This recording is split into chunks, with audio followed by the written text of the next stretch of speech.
বাইশ জোড়া, এটা ইম্পর্টেন্ট, এটা সকল দেহকোষে রয়েছে। এই জায়গাটা এখন মেন বক্তব্যটা, মেন যেটা ডিফাইন করছে মানে সেটা পুরুষ না মহিলা সেটা এখানে রয়েছে।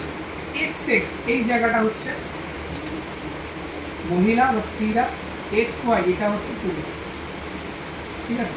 এবার দেখো সেক্স ডিটারমিনেশন কিভাবে হয়, মানে এইখানে টোটাল কত আছে 22 জোড়া মানে 44টি, তাহলে 44টি ক্রোমোজোম রয়েছে। তাহলে এই ক্রোমোজোমটা ছাড়া ওদিকে রয়েছে ওটা। এবার দেখো কোনো একটা ভাবে আমাদের সেটআপটা কিভাবে তৈরি হয়। আমি সিম্পল একটা চেকার বোর্ড দেখাচ্ছি, মহিলা পুরুষ, আমরা কি করছি সেক্স ডিটারমিনেশন মানে আপত্যটা ছেলে হচ্ছে না মেয়ে হচ্ছে সেই আলোচনায় আমরা আছি। তার মানে মহিলা পুরুষ মানে এর শরীরে 44 যেটা দেহ ক্রোমোজোম সেটা প্লাস এক্স এক্স, তাহলে এখানে 23 জোড়া কমপ্লিট। আবার যেটা ওখানে 44 প্লাস এক্স ওয়াই যেখানে পুরুষেরটা কমপ্লিট। এবার এইটা এই দুটো প্রথমে ভাগাভাগি হবে। কিভাবে ভাগাভাগি হবে? বেসিক্যালি ডিম্বাণু আর শুক্রাণুতে, কারণ আমরা জানি যে ডিম্বাণু মানে হচ্ছে স্ত্রী গ্যামেট, স্ত্রী গ্যামেট মানে স্ত্রী জনকোষ। আর এখানে আমরা কি ঘটে মিওসিস ঘটে, তাহলে মিওসিসে ক্রোমোজোম সংখ্যা অর্ধেক হয়ে যায়, তাই মিওসিসকে হ্রাস বিভাজন বলে, তাই তো। তাহলে ডিম্বাণু স্ত্রী গ্যামেট এইখানে অর্ধেক হয়ে গিয়ে দুটো সেটআপ ফর্ম করবে। কিরকম 22, এটা কিন্তু এ হবে মানে অটোজোম, 22A প্লাস এক্স একটা, এখানে কটা আছে 22 প্লাস এক্স মানে 23টার একটা সেটআপ। আবার আর একটা ডিম্বাণু সেট তৈরি হচ্ছে প্লাস এক্স, এটা ক্লিয়ার হলো। এবার ওদিকে একই রকম ভাবে তৈরি হবে, তাহলে এদিকটা পুরুষ মানে এদিকটা শুক্রাণু তৈরি করছে, তাই তো। শুক্রাণু মানে কোন যাবে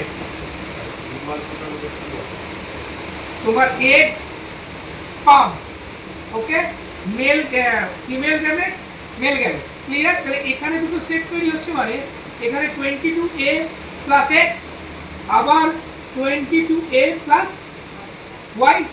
এবার এদের মধ্যে ক্রস হয়, ভালো করে দেখে নাও। তাহলে এখানে যখন 4 সেট তৈরি হচ্ছে তাহলে 4 সেটের মধ্যে টোটাল কম্বিনেশন তৈরি হবে, মানে যার সাথে যার ক্রসটা হবে দেখি।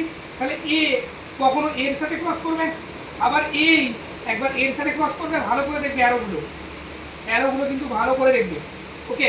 এবার এই সেকেন্ড স্লটটা এ একবার এর সাথে ক্রস করবে, আবার এ এবার এর সাথে ক্রস করবে, ক্লিয়ার। তাহলে এখানে দেখো এ আসছে আর এ আসছে মানে 22 22 44, এটাও এক্স এটাও এক্স, দেখতে পাচ্ছ একটা ওর থেকে আসছে একটা এর থেকে আসছে, তাহলে দুটো মিলিয়ে হয়ে গেল এক্স এক্স। তাহলে এখানে জন্ম নিল কন্যা, মানে বললাম কন্যা আপত্যে জন্মগ্রহণ করলো, ওকে। আবার দেখো এইখান থেকে এই যে এখান থেকে একটা এক্স চলছে, এখান থেকে একটা ওয়াই চলছে, তার মানে 44A প্লাস এক্স ওয়াই, এখান থেকে জন্ম নিল একটা পুত্র, ওকে।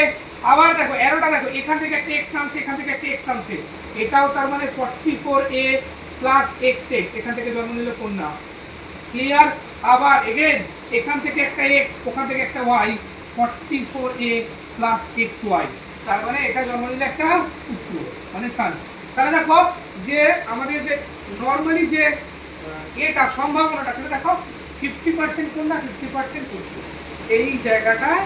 এবার যার যেটা এফেক্টিভ হবে সেইভাবে তার জন্মগ্রহণ করবে পুত্র বা সেইভাবে জন্মগ্রহণ করবে কন্যা। এবার কারণ যদি এইটার সাথে এইটা অ্যাক্টিভ হয়ে যায় তার মানে তার ঘরে আসছে পুত্র।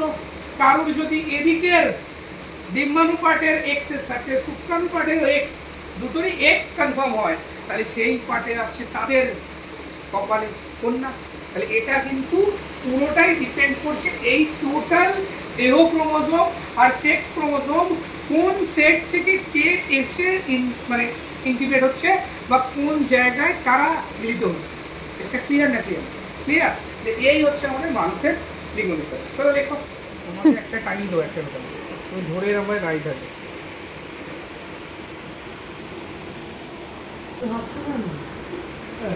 খুশি হোক, ওর নিজের অরিজিন খুঁজে পেয়ে গেছে, কি সুন্দর হাসছিল।